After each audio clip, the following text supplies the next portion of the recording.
podcastnya ya Kesti.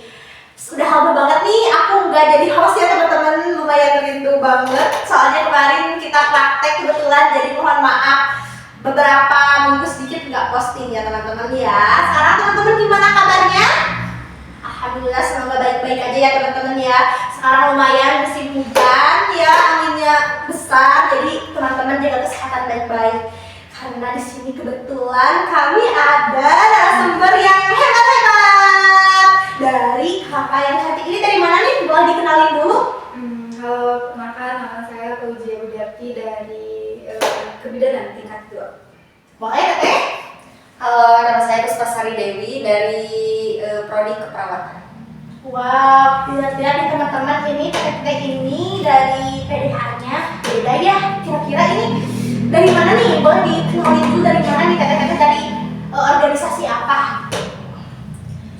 Ini PDH ini dari Himpunan Mahasiswa Jurusan Kebidanan.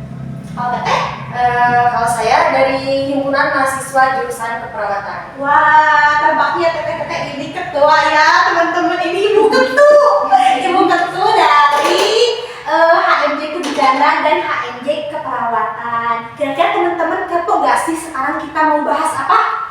Ya pastinya kepo dong. Ini aku sudah berhadapan dengan dua ibu ketua ya teman-teman ya di sini ya. Nah, kali ini kita pastinya bakalan bahas topik yang sangat seru dan menyenangkan mengenai memperkuat keterampilan kolaborasi dan kerjasama tim di Himpunan Mahasiswa Jurusan. Oke, udah siap Teteh? Di sini kita enjoy aja ya, sharing-sharing tentang organisasi yang Teteh pimpin. Nah, sebelumnya boleh tahu gak sih gimana sih Himpunan Mahasiswa Jurusan Kebidanan itu Teh? Nah, untuk HMJ Kebidanan itu yaitu organisasi yang diikuti oleh anak-anak kebidanan di tingkat 1 dan tingkat 2, bertujuan untuk meningkatkan kreativitas mahasiswa dalam bidang budaya, sosial, agama, dan kesehatan olahraga. Oh iya. Sekarang lumayan rame anggotanya. Lumayan, alhamdulillah. Kalau keperawatan Teh gimana sih organisasi HMJ Keperawatan ini?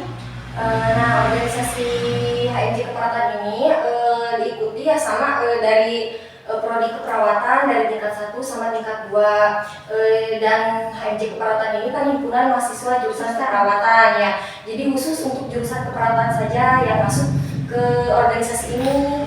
Ya.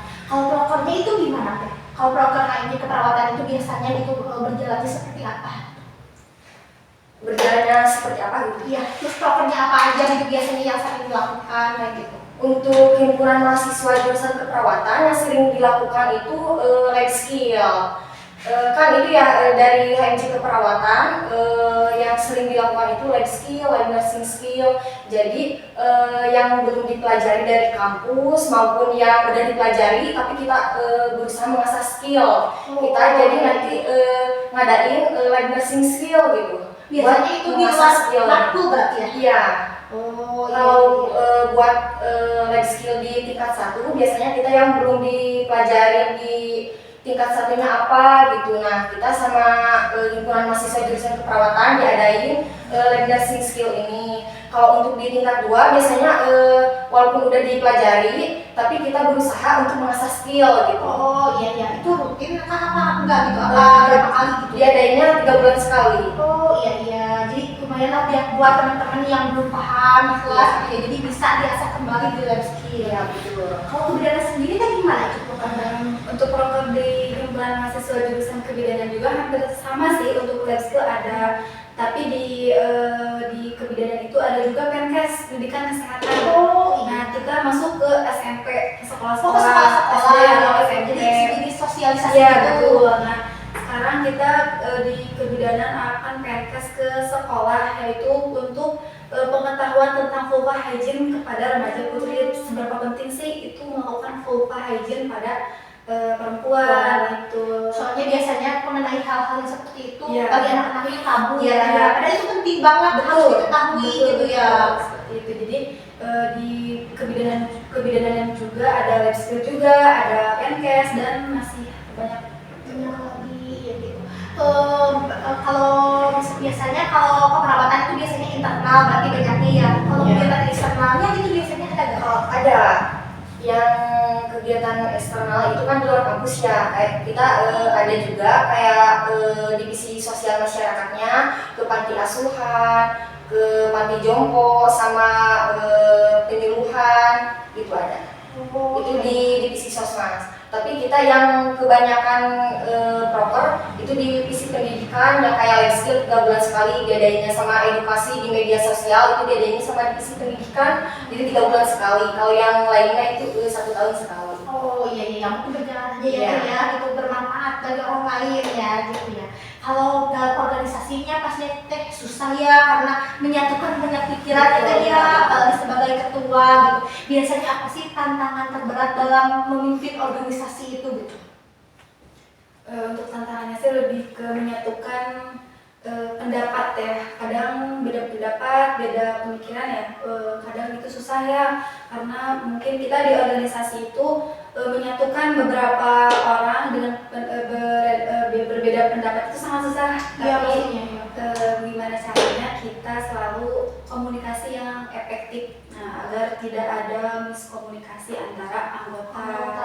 Iya. Karena itu kalau udah jadi miskomunikasi darurat banget Iya, ya. iya, betul. Itu apalagi kalau misalkan mau proker Iya. gitu, informasi tidak tersampaikan kepada anggota, pastinya ribet banget kalau gitu ya Teh ya. Betul, Teh. Nah, aku mau tanya lagi nih, apakah biasanya ada masalah komunikasi, perbedaan pendapat ataupun konflik yang sering muncul gitu? Gimana biasanya itu cara mengatasinya gitu? Kalau masalah itu pasti ada ya, Iya. tapi kita berusaha gitu mengatasinya. Nah, kita coba ngomong baik-baik kepada ketua divisinya masing-masing. Kalau dari ketua divisinya misalkan agak susah nih Teh untuk ngomongnya ke anggotanya, nah kita berusaha kayak ngerapatin, ngumpulin kayak gimana sih untuk mengatasinya, kayak gini gitu. Jadi kita berusaha untuk mengumpulkan gitu. Oh iya. Kalau susah diomongin 1 kali 2 kali. Oh iya, jadi pertama ditanyain dulu ke ketuanya, Iya, jadi biar lebih divisinya dulu. Iya, biar lebih diomonginnya secara menjurus aja dulu gitu. Iya. Yang kecil dulu misalkan dari organisasi apa ya, dari seksi tersebut Iya, misalkan dari ya divisi dari tersebut. divisi tersebut. Kalau divisi tersebut diselesaikan masalahnya di divisi tersebut Iya. gitu ya gitu. Jadi nggak seluruh organisasi harus tahu masalah tersebut gitu. Jadi dikomunikasikan dari yang terlebih dahulu seperti itu ya Teh. Oke. Kalau gimana sih cara Teteh mendefinisikan gitu kolaborasi yang sukses di organisasi itu gitu? Kan titik suksesnya orang lain, organisasi aku nih udah paling sukses, misalkan ada yang bilang gitu, aduh ini aku masih kurang ini. Nah, Teteh sendiri gimana sih cara mendefinisikan suksesnya organisasi yang Teteh pimpin gitu? Kalau menurut saya ya, mendefinisikan suatu program kerja yang sukses itu di komunikasi yang sangat bagus ya dari awal sampai akhir, karena kita menyiapkan suatu proker itu tidak mudah juga. Iya, Dari pasti. pertama kita membuat surat menyurat itu juga terkadang banyak miskom. Nah, tetapi untuk mendefinisikan sebuah proker yang sangat sukses itu di komunikasi yang sangat efektif hingga berjalannya acara tersebut hingga selesai seperti itu. Kalau menurut Teteh? Ya, menurut saya juga ya sama kayak Teteh tadi. Yang penting kita kayak gimana sih kan tadi mendefinisikan ya. Suksesnya organisasi gitu. Iya, kita dari sebuah kegiatan misalnya kayak kompak apa enggaknya gitu. Kita tapi berusaha gitu. Kalau ada kegiatan kita berusaha kompak supaya kita untuk organisasi yang lain bisa menyamakan gitu. Organisasi itu seperti ini, kita juga pasti bisa gitu. Oh iya gitu. Jadi memotivasi terlebih dahulu Iya. gitu ya. Nah, menurut Teh Puspa sama Teh Dia sendiri ini gimana sih peran kepemimpinan terhadap mendorong kolaborasi yang sukses gitu antara anggota ke anggotanya. Jadi peran pemimpinannya itu seperti apa sih? Untuk peran pemimpin sih, kita kan di sini organisasi itu saling merangkul dan Iya. dirangkul juga ya. Iya, Kita betul. juga. Nah, di sini kita sebisa mungkin terus merangkul dan nggak ada persaingan antara ini mah kakak tingkat, tapi kita semua anggota sama dan mempunyai tugas yang sama juga dan tanggung jawab yang sama juga seperti itu. Yang pastinya jangan senioritas Nah, gitu. Soalnya kalau udah senioritas susah gitu ya. Jadi kayak ada gap gitu. Wah ini mah cutting, ini mah misalkan ada tingkat harus gini harus gini gitu susah. Jadi ada sekat lah kerasa gitu ya. Ya, jangan ngebanding-bandingin gitu. Kalau ada yang mau ditanyain seputar surat menyurat atau proposal, kita saling aja gitu. Jangan kayak ini mah kakak tingkatnya, ini mah ketuanya, jangan kayak gitu. Kita berusaha gitu ke anggota. Kalau yang ada yang mau ditanyain silahkan gitu. Yang penting kita jangan miskom aja gitu. Ya betul penting itu sih ya. Komunikasi sih yang penting ya. Di setiap anggota atau kan di divisi ada ketua ketuanya juga berusaha semua anggotanya jangan sampai ada yang nggak tahu. Ada satu proker nih sampai anggotanya nggak tahu. Jadi harus benar-benar komunikasinya juga kita kita harus mantau juga komunikasinya gitu. Kalau misalkan ada nih kan anggota itu enggak semuanya rajin gitu ya kayak enggak semuanya misalkan wah ini ada notif di grup langsung cek takutnya ada apa suka ada kan yang didiemin gitu suka ada tuh misalkan anggota yang ketinggalan juga tahu aduh ini aku nggak tahu ada proker itu gitu misalkan dia buka grup gitu gimana cara mengatasinya kalau ada yang kayak gitu. Kalau di HMJ kebidanan sih untuk seperti itu tidak mungkin ya soalnya kita sebisa mungkin 1 bulan sekali ada rapat. Nah, jadi semua harus hadir di rapat tersebut.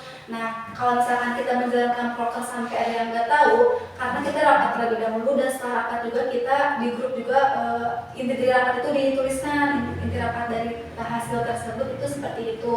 Jadi untuk di HMJ kebidanan itu untuk miskomunikasi antara anggota yang sampai ke buka WA itu karena tidak ada, soalnya kita ada denda juga sanksi untuk yang tidak hadir rapat dan program kerja lainnya gitu. Kalau di keperawatan ada nggak sih? Kalau di HMJ keperawatan pastinya ada ya yang suka kayak mod gitu kita grup. Tapi saya berusaha suka japri ke orangnya. Udah buka belum? Udah baca belum? Udah tahu belum ini infonya? Misalkan kalau dia belum, nah kita kasih tahu ulang. Terus buka grup gitu. Kita berusaha ngasih tahu gitu kalau yang penting anggotanya itu udah tahu info apa-apa. Kalau dia nggak buka sama sekali, kita berusaha ngejapriinnya langsung Beritahu langsung. Iya, yang penting komunikasinya dulu yang baik ya Teh ya. Nah, pastinya kan dengan cara seperti itu berusaha membangun kepercayaan gitu ya Teh. Nah, itu gimana sih caranya membangun kepercayaan dan rasa hormat kan intinya itu ya biar diturutin gitu biar misalkan ayo dirangkul gitu, ayo bareng-bareng kita ngelakuin proker ini. Kan kalau misalkan ada yang tidak ada rasa hormat gitu kan. Kalau misalkan gimana sih caranya membangun kepemimpinan dan juga kepercayaan rasa hormat di antara anggota tim gitu biar saling percaya punya enggak kan biasanya suka ada yang tak iri-iri gitu ya aku mah biasa sama dia mah gak mau misalkan kayak gitu nah biar saling percaya saling hormat gitu antara sesama anggota tim itu gimana sih Teh biasanya? Untuk di HMJ kebidanan ya untuk memunculkan rasa kepercayaan dan rasa hormat di sini kita selalu memberikan tanggung jawab ke masing-masing divisi dan anggota. Jadi udah ada rasa tanggung jawab berarti saya udah dikasih kepercayaan nih sama ketua, misalkan ada ketua divisinya. Berarti ini saya punya tanggung jawab. Jadi kita sebisa mungkin di HMJ kebidanan itu pasti semuanya terjalin itu ya terjalin komunikasi yang baik dan semuanya juga semua kebagian panitia jadi kebagian nggak tapi aku mah udah nggak kebagian apa-apa jadi semua rolling harus bagian ya. Jadi dia mempunyai rasa oh ini ya ternyata jadi divisi ini ternyata gini berarti kalau kita tidak menuruti berarti gini rasanya gitu. Jadi kita contohkan dari hal-hal terkecil dulu kayak kita rapat harus hadir kayak begitulah. Misalkan sekarang dia di PDD, berikutnya acara berikutnya dia di acara, jadi semuanya ngerasain gitu ya. Oh ya ide rolling semua, jadi semua terasa jadi panitianya juga gitu. Jangan sampai nggak mau nggak gitu pernah. Pokoknya tingkat 1 sama tingkat 2 kalau di divisinya itu kita Campur ya coba di rolling aja misalkan dari sekarang kegiatannya sosmas nih misalkan tapi yang ketua divisinya udah tapi itu misalkan anggotanya ada yang belum jadi panitia nah kita suka rolling gitu sama anggotanya yang lain yang penting semuanya ya kebagian ngerasain gitu jadi panitia yang di mana sih gitu biar saling hormat gitu terwujud gitu. Kalau untuk meningkatkan motivasinya gitu biar terlibat gitu ya kan barusan intinya gitu biar terlibat semua anggota tim jadi kan harus dimotivasi dulu kan ada saat yang nggak pede gitu.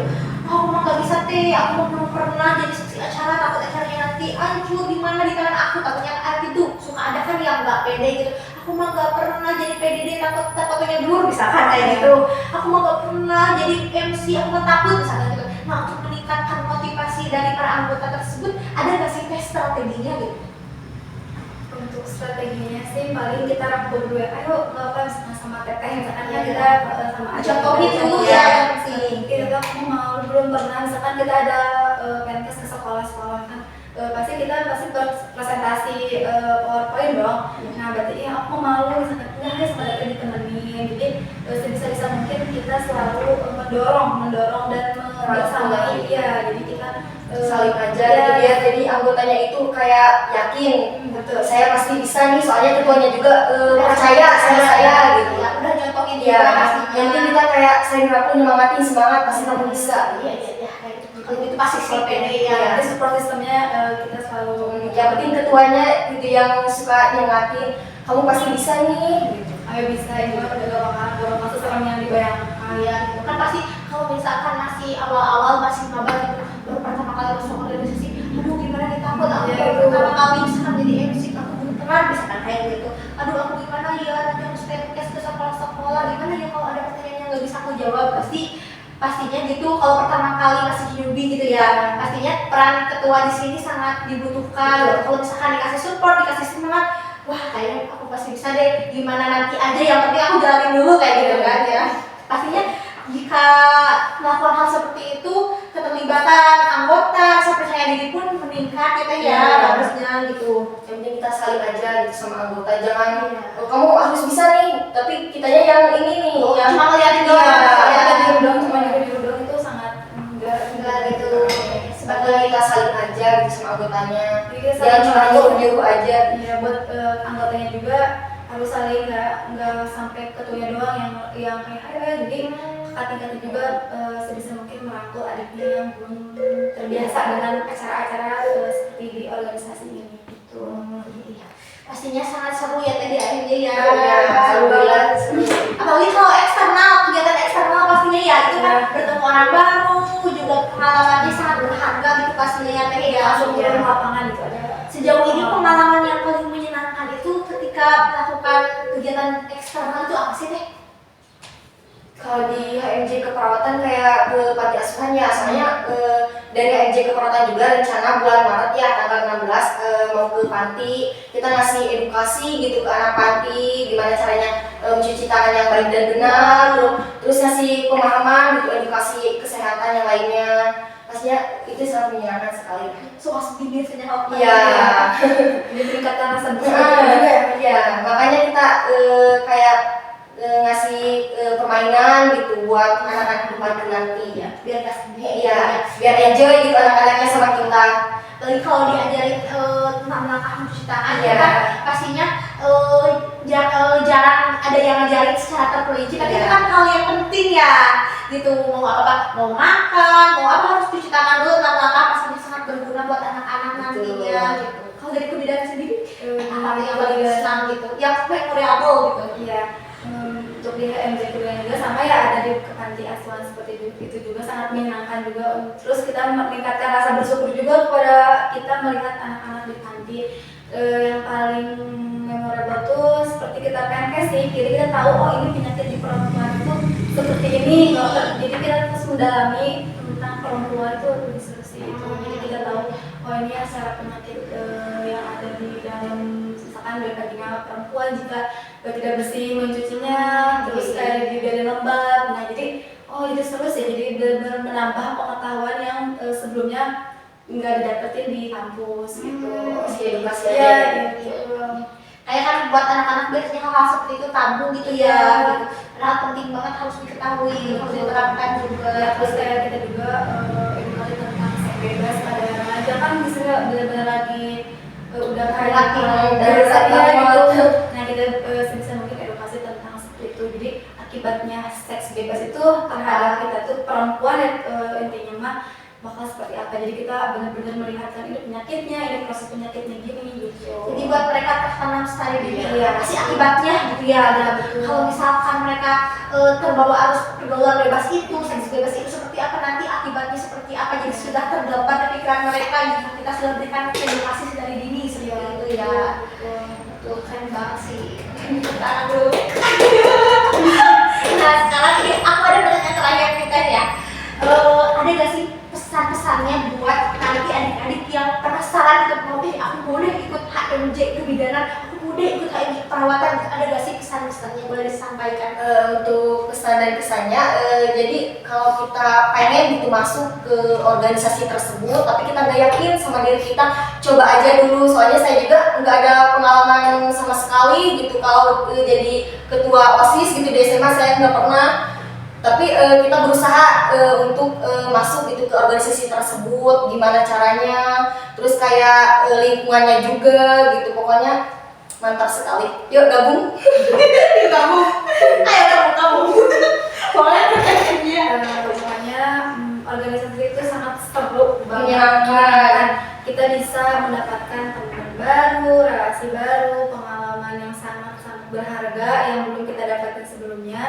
Pokoknya jangan ragu, jangan sampai tidak percaya diri atas aku mah belum pernah organisasi, tapi di sini kita belajar bukan untuk adu skill tentang apapun. Yang penting jalanin aja Iya, dulu. Soalnya semenyenangkan itu sih menurut aku. menyenangkan walaupun emang organisasi sangat menguras waktu, tapi pengalaman yang benar-benar gak akan terulang lagi di masa yang akan datang. karena sekarang kita kan masih benar remaja gitu loh, masih, jadi kita mengekspor di dunia luar gitu bagaimana gitu. Pokoknya jangan ragu, ayo masuk, Coba aja dulu. Kalau ada orang yang ngatain ngapain sih masuk organisasi, buang-buang waktu, rapat gak jelas, misalkan jangan didengerin, pokoknya masuk aja dulu. Semenyenangkan itu, semenyenangkan itu pokoknya. cobain aja dulu. Yang penting kita jalannya enjoy, jangan dibawa pusing lah ya. Sebenarnya enjoy sih, kalau kita bawa pusing kita bakal stres. Tapi kalau kita dijalani dengan Kayak nggak betah ya kalau kita kayak stres, nggak kita betah nih nih. nggak bisa ya, enggak gitu, kayak kita di sini di organisasi adalah keluarga, jadi kita Saling rangkul, saling ngasih pemahaman, pokoknya seru lah. Pokoknya seru, join dulu aja kebidanan aja. Ayo, pokoknya join nanti buat adik-adik tingkat Iya. yang masuk nanti tahun 2025 berarti. Jangan takut-takut, di sini ada berbagai organisasi ya, ada BEM, HMJ kebidanan, HMJ keperawatan, mau dipilih atau mau masuk podcast juga. Ke podcast. Pokoknya masuk organisasi deh, mantap Ya, jangan jadi pura-pura ya. Iya. Jangan jadi kupu-kupu, mendingan pura-pura ya. Pokoknya mending gak apa-apa sibuk, yang penting pokoknya Pengalaman sibuk. ya. Pengalamannya banyak, asli banyak pisan. Buat nambah relasi banget ya.